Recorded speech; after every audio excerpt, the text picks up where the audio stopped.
Huzzah! What's going on, everyone? It is Storm the Bard. It's time for another top 5 reasons to play. Got a fun one for you called Subnautica.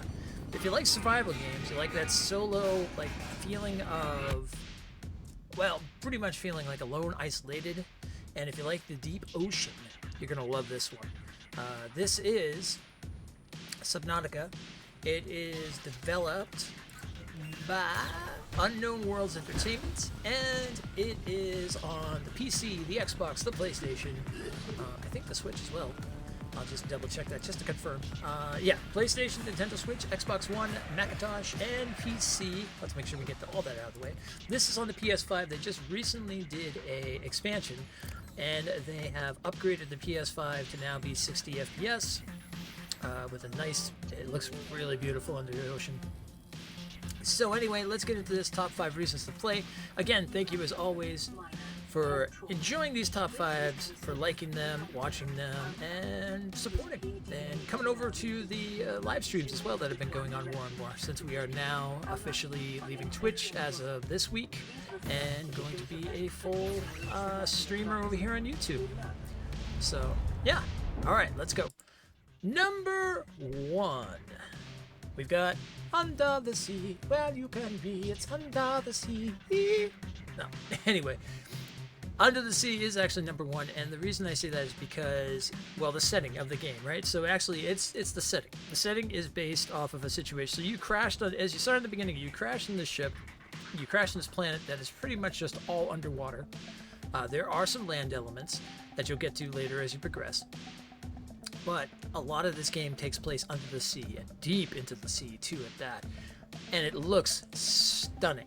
The game itself is absolutely gorgeous, from the different locales and different biomes to the very, very creepy, dark underwater areas and stuff. You kind of feel like you've entered Cthulhu's land, and it is just absolutely stunning with the lighting and just the way it looks, especially like when you're in the deep, deep sea. When you're in the deep sea, it's beautiful because it's just all black, except for I don't know, little vines and weeds and plants that glow and fish that glow, and oh, it's outstanding. Number 2, crafting.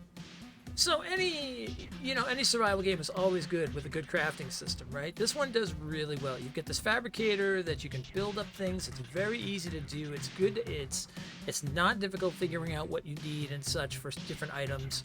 You have your PDA you can open up and look at to see, okay, I need this item, and this item in order to make this. And it's very simple, which is nice. Not to mention later on when you get to start building up your own base and your own sub and all kinds of cool items and vehicles and all kinds of interesting things. So, and it all falls under a very simple to use crafting system, because again, when I play a game like this or any sort of survival game where I have to do crafting, I want it to be simple if possible, because it just, it adds to the game. It makes it just feel much better when you have a good crafting system. All right, number 3, discovery. Now, you guys know me. I love my exploration.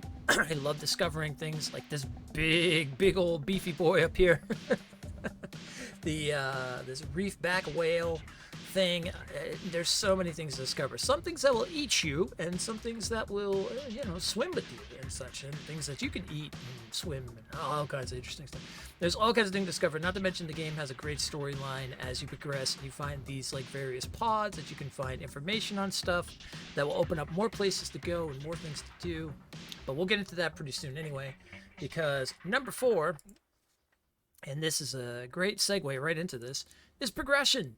So again, because like I said, the game has a storyline to it, or I shouldn't even say has a storyline, it has a storyline to it that you find out as you progress through. The game has a great progression thing.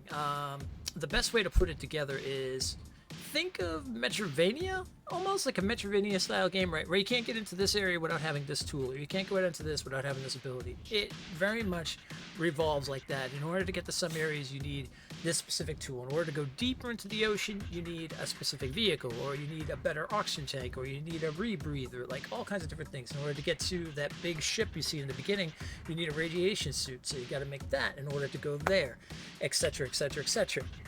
And it has a great progression style to it, and I really like that, especially in a game like this, because a lot of times survival games are kind of sandboxy, right? They don't really, they give you some sort of little hints here and there, but this one does a great job of kind of propelling you forward, letting you kind of do things on your own, but at the same time giving you an idea, okay, that's where you want to go, you see it in front of you, but how are you going to progress there?